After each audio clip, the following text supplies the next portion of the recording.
पश्चिमी यरूशलेम में होता है एक बड़ा हमला। इजरायली पुलिस ने इसे आतंकी हमला बताया है।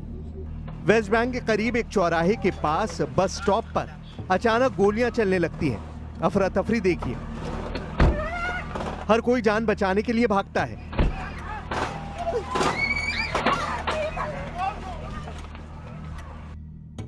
इस गोलीबारी में 6 लोगों की मौत की खबर है, 10 से ज्यादा लोग घायल हैं। जवाबी कार्रवाई में दोनों आतंकी मारे गए हैं। ये कौन थे, कहां से थे, इसकी जांच जारी है। Earlier today, 2 terrorists came to the Ramah Junction over here in Jerusalem and started shooting at the civilians waiting for the bus and at additional people that were on the bus itself. इस हमले के बारे में सुनकर प्रधानमंत्री Benjamin Netanyahu भी मौके पर पहुंचते हैं। तेल अवीव में अपने दफ्तर से सिर्फ 60 किलोमीटर दूर इस लोकेशन पर पहुंचने में नेतन्याहू को ज्यादा वक्त नहीं लगा। लेकिन एक बात साफ है कि पश्चिमी यरूशलेम में हुए इस हमले ने नेतन्याहू के दफ्तर का कोना कोना हिलाकर रख दिया है। नेतन्याहू जब गाजा पर 100% कब्जे का इरादा लेकर आगे बढ़ चुके हैं, तब पश्चिमी यरूशलेम में हुआ हमला सवाल पूछ रहा है कि ये जंग आखिर कब तक जारी रहेगी। רוצה לומר בצורה הכי ברורה, הרציחות הללו, הפיגועים הללו, בכל הגזרות, הם לא מרפים את ידינו. הם רק מגדילים את הנחישות שלנו, להשלים את המשימות שלקחנו על עצמנו. גם בעזה, גם ביהודה ושומרון, בכל מקום. जब नेतन्याहू बता रहे थे कि वो अब क्या करने वाले हैं, तब पीछे खड़ी बस में गोलियों के निशान साफ देखे जा सकते हैं। पश्चिमी यरूशलेम में इस बस पर भी गोलियां बरसाई गईं और इसी हमले में कई लोगों की मौत हुई है। पूर्वी यरूशलेम में हुए इस अटैक के बाद अब वेस्ट बैंक में इजराइल का ऑपरेशन तेज हो सकता है। इस बात का इशारा नेतन्याहू ने भी कर दिया है। אנחנו עכשיו במרדף, בכיתור של הכפרים שמהם באו המרצחים, ואנחנו נשיג את כל מי שסייע בעדם, כל מי ששילח אותם, ואנחנו ננקוט בצעדים קשים עוד יותר.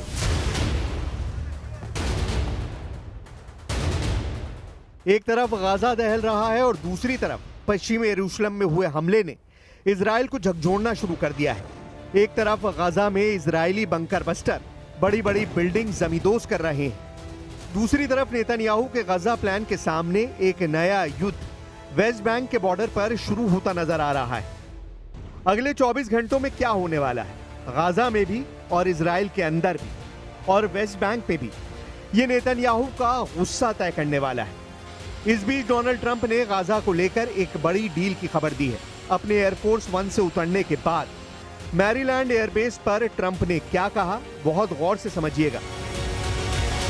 I think we're going to have a deal on Gaza very soon. It's a hell of a problem. Again, it's a problem we want to solve for the Middle East, for Israel, for everybody. But it's a problem we're going to get done. So they have hostages. It could be a little bit less than 20 because they tend to die, right? They tend to die. Even though they're young people largely, they're dying. Young people don't die. Young people stay alive. But with this whole thing, they tend to die. But we have, let's say, 20 people and we have about 38 bodies. Bodies, meaning bodies.